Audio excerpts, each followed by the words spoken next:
Assalamualaikum warahmatullahi wabarakatuh.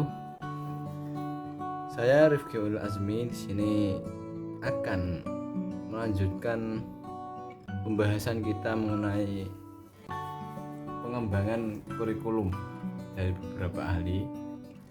Pembahasan selanjutnya yaitu membahas tentang model Taba atau yang diistilahkan sebagai inverted model.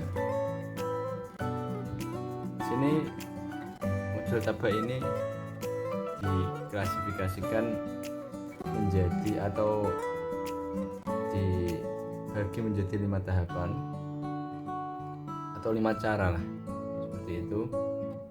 Yang pertama, membuat unit-unit eksperimen bersama dengan guru-guru.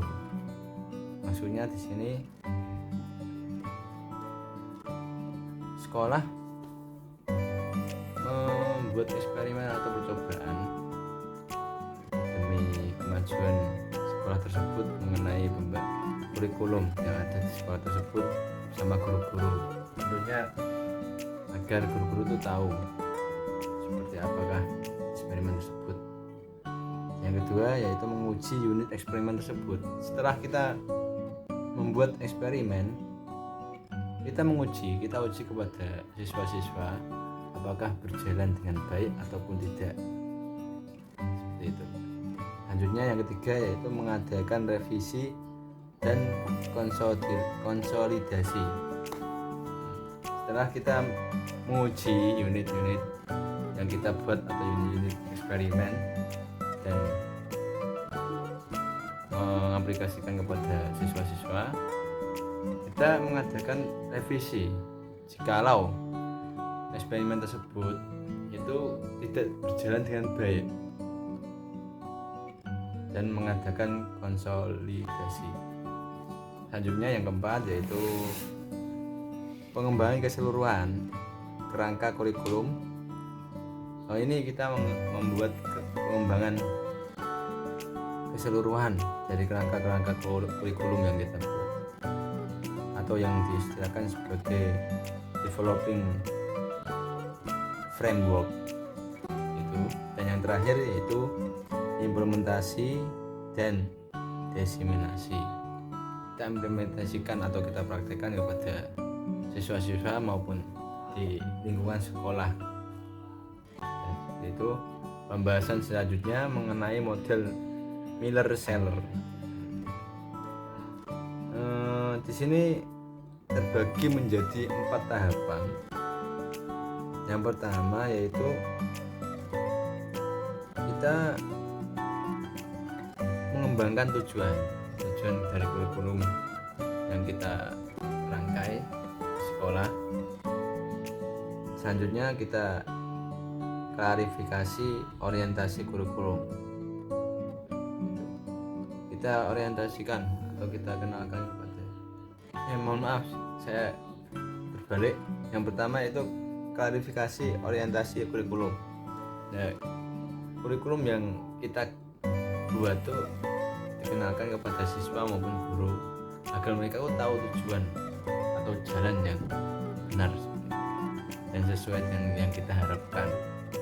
Selanjutnya kita menuju tahapan yang selanjutnya yaitu pengembangan tujuan. Kita kembangkan tujuan yang kita harapkan agar tercapai cita-cita yang diidealkan. Yang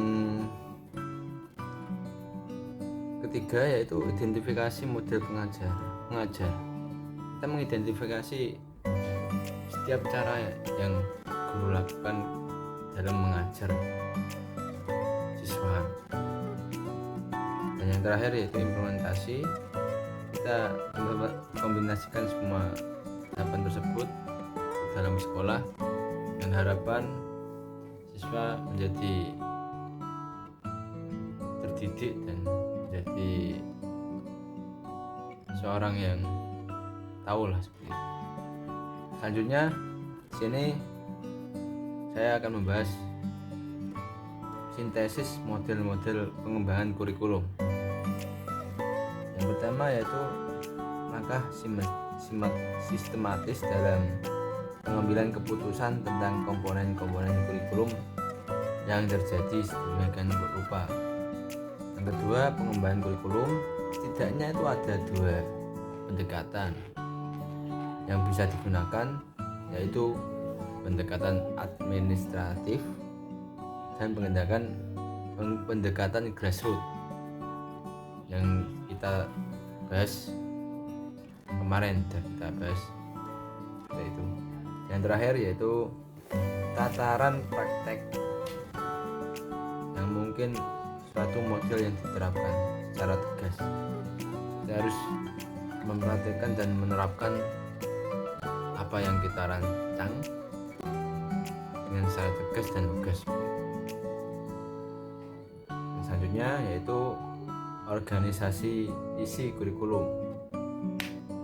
Di sini saya akan membagi dua